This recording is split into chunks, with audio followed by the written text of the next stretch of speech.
1 Samuel 1. Lahirnya Samuel.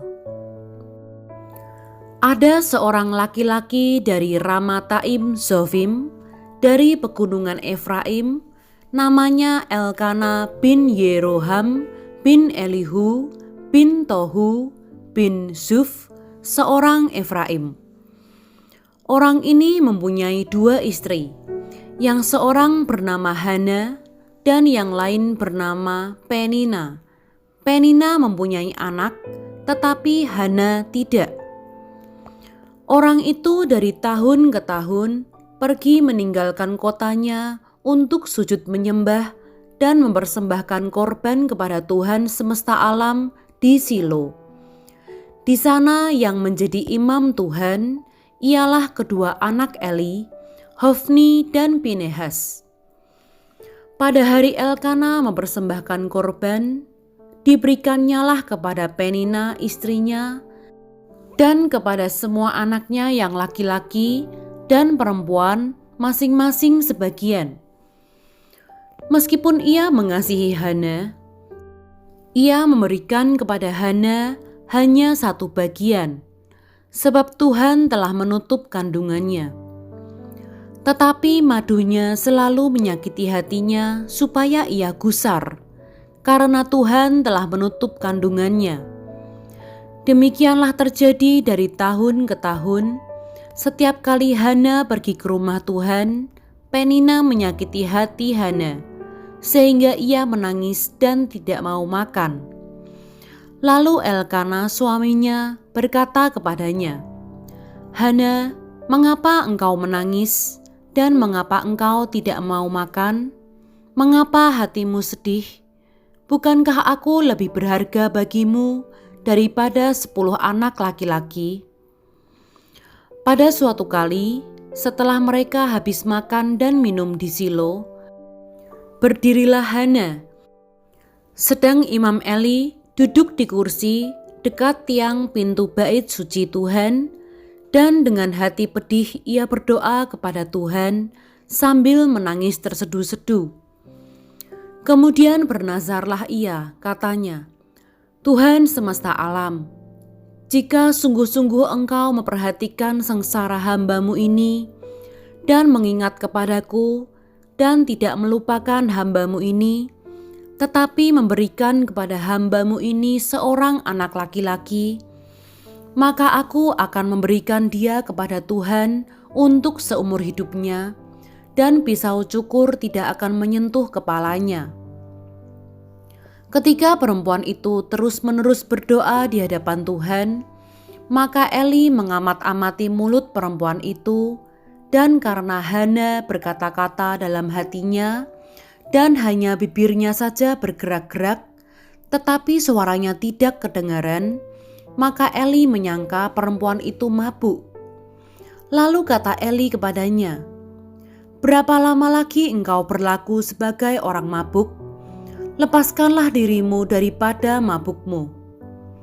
Tetapi Hana menjawab, "Bukan tuanku, aku seorang perempuan yang sangat bersusah hati.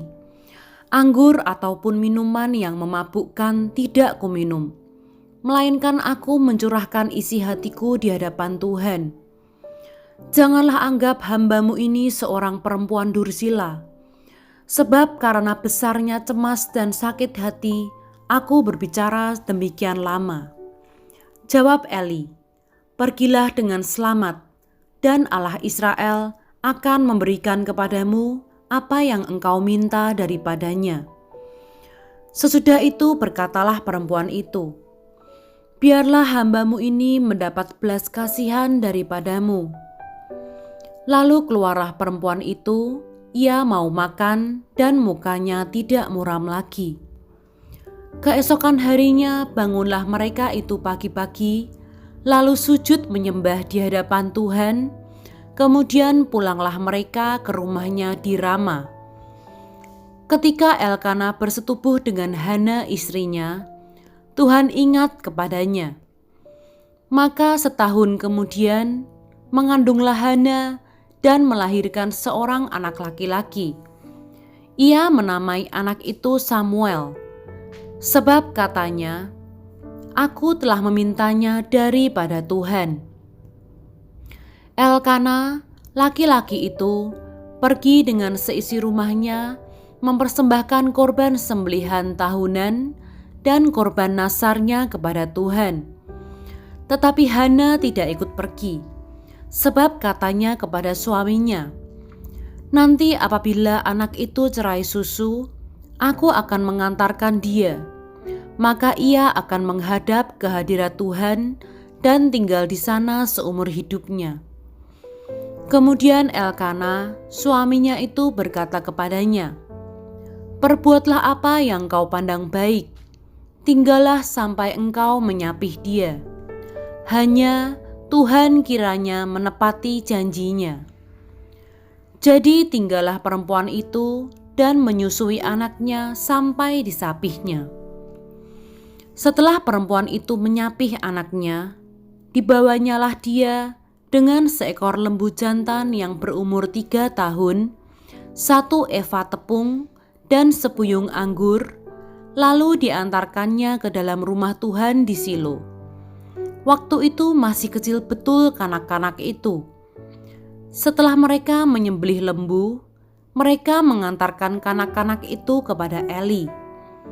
Lalu kata perempuan itu, "Mohon bicara tuanku, demi tuanku hidup. Akulah perempuan yang dahulu berdiri di sini dekat tuanku untuk berdoa kepada Tuhan. Untuk mendapat anak inilah aku berdoa, dan Tuhan telah memberikan kepadaku apa yang kuminta daripadanya. Maka aku pun menyerahkannya kepada Tuhan. Seumur hidup terserahlah ia kiranya kepada Tuhan." Lalu sujudlah mereka di sana menyembah kepada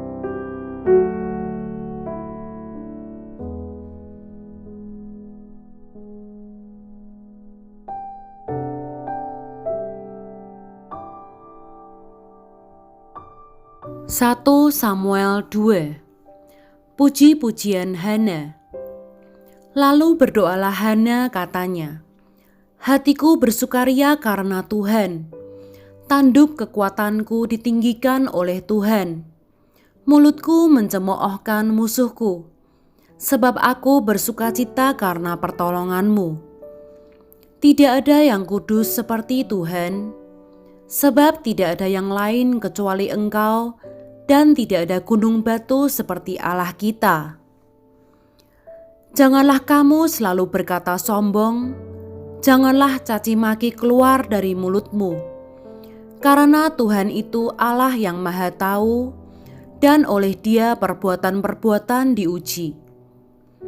Busur pada pahlawan telah patah, tetapi orang-orang yang terhuyung-huyung, pinggangnya berikatkan kekuatan. Siapa yang kenyang dahulu, sekarang menyewakan dirinya karena makanan. Tetapi orang yang lapar dahulu, sekarang boleh beristirahat. Bahkan orang yang mandul melahirkan 7 anak. Tetapi orang yang banyak anaknya menjadi layu. Tuhan mematikan dan menghidupkan. Ia menurunkan ke dalam dunia orang mati dan mengangkat dari sana. Tuhan membuat miskin dan membuat kaya. Ia merendahkan dan meninggikan juga. Ia menegakkan orang yang hina dari dalam debu dan mengangkat orang yang miskin dari lumpur, untuk mendudukan dia bersama-sama dengan para bangsawan dan membuat dia memiliki kursi kehormatan. Sebab Tuhan mempunyai alas bumi, dan di atasnya Ia menaruh daratan. Langkah kaki orang-orang yang dikasihinya dilindunginya, tetapi orang-orang fasik akan mati binasa dalam kegelapan. Sebab bukan oleh karena kekuatannya sendiri seseorang berkuasa. Orang yang berbantah dengan Tuhan akan dihancurkan. Atas mereka Ia mengguntur di langit. Tuhan mengadili bumi sampai ke ujung-ujungnya. Ia memberi kekuatan kepada raja yang diangkatnya dan meninggikan tanduk kekuatan orang yang diurapinya. Kejahatan anak-anak Eli. Lalu pulanglah Elkana ke Rama, tetapi anak itu menjadi pelayan Tuhan di bawah pengawasan Imam Eli. Adapun anak-anak lelaki Eli adalah orang-orang dursila, mereka tidak mengindahkan Tuhan, ataupun batas hak para imam terhadap bangsa itu. Setiap kali seseorang mempersembahkan korban sembelihan, sementara daging itu dimasak, datanglah bujang imam membawa garpu bergigi 3 di tangannya dan dicucukkannya ke dalam bejana atau ke dalam kuali atau ke dalam belanga atau ke dalam periuk. Segala yang ditarik dengan garpu itu ke atas diambil imam itu untuk dirinya sendiri. Demikianlah mereka memperlakukan semua orang Israel yang datang ke sana, ke Silo. Bahkan sebelum lemaknya dibakar, bujang imam itu datang lalu berkata kepada orang yang mempersembahkan korban itu, "Berikanlah daging kepada imam untuk dipanggang, sebab ia tidak mau menerima daripadamu daging yang dimasak, hanya yang mentah saja." Apabila orang itu menjawabnya, "Bukankah lemak itu harus dibakar dahulu, kemudian barulah ambil bagimu sesuka hatimu?" Maka berkatalah ia kepada orang itu, "Sekarang juga harus kau berikan, kalau tidak aku akan mengambilnya dengan kekerasan." Dengan demikian sangat besarlah dosa kedua orang muda itu di hadapan Tuhan, sebab mereka memandang rendah korban untuk Tuhan.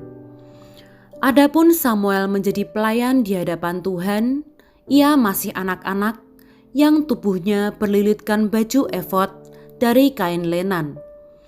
Setiap tahun ibunya membuatkan dia jubah kecil dan membawa jubah itu kepadanya apabila ia bersama-sama suaminya pergi mempersembahkan korban sembelihan tahunan.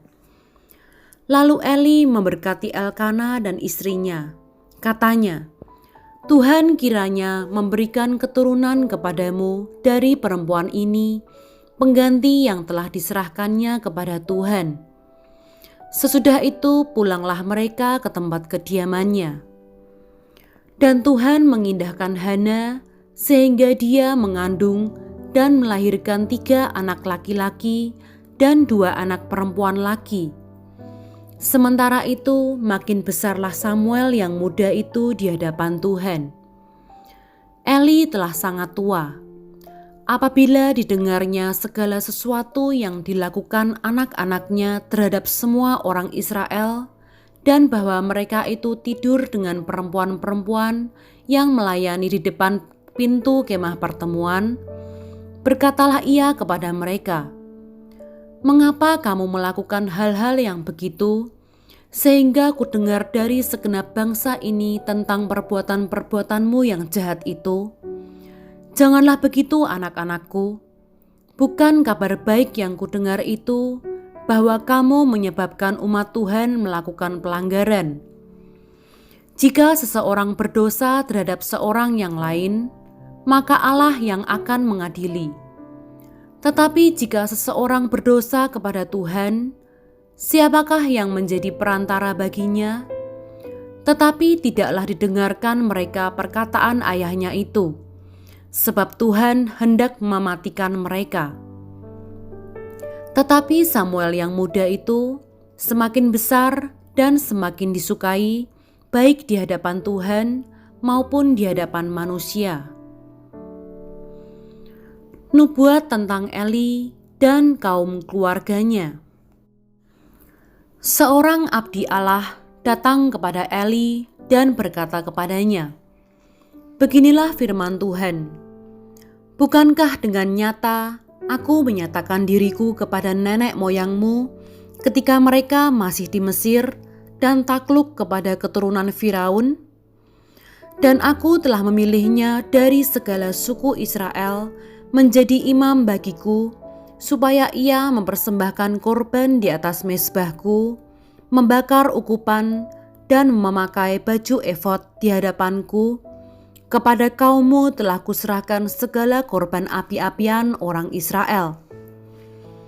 Mengapa engkau memandang dengan loba kepada korban sembelihanku dan korban sajianku yang telah kuperintahkan, dan mengapa engkau menghormati anak-anakmu lebih daripadaku, sambil kamu menggembukkan dirimu dengan bagian yang terbaik dari setiap korban sajian umatku Israel?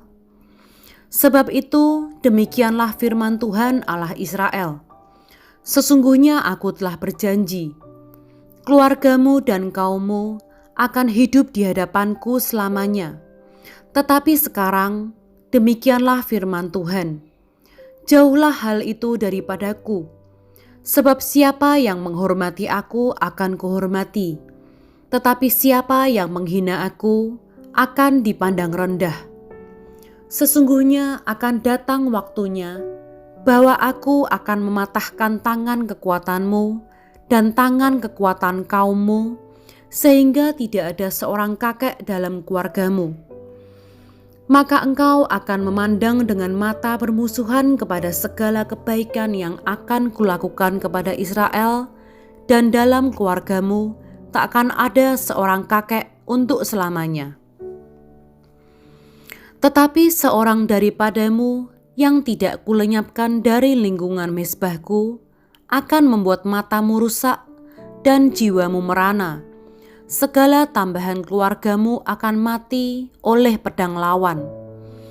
Inilah yang akan menjadi tanda bagimu, yakni apa yang akan terjadi kepada kedua anakmu itu, Hofni dan Pinehas.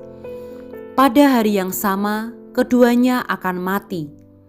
Dan aku akan mengangkat bagiku seorang imam kepercayaan yang berlaku sesuai dengan hatiku dan jiwaku, dan aku akan membangunkan baginya keturunan yang teguh setia, sehingga ia selalu hidup di hadapan orang yang kuurapi.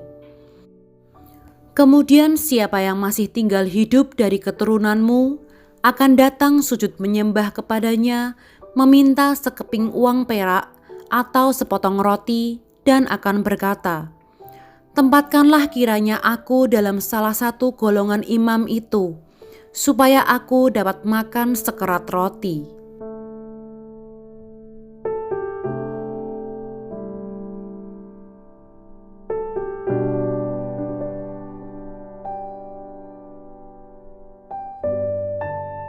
Satu Samuel 3. Samuel terpanggil. Samuel yang muda itu menjadi pelayan Tuhan di bawah pengawasan Eli. Pada masa itu firman Tuhan jarang, penglihatan-penglihatan pun tidak sering. Pada suatu hari, Eli yang matanya mulai kabur dan tidak dapat melihat dengan baik, sedang berbaring di tempat tidurnya. Lampu rumah Allah belum lagi padam. Samuel telah tidur di dalam bait suci Tuhan, tempat tabut Allah. Lalu Tuhan memanggil, "Samuel, Samuel." Dan ia menjawab, "Ya Bapa."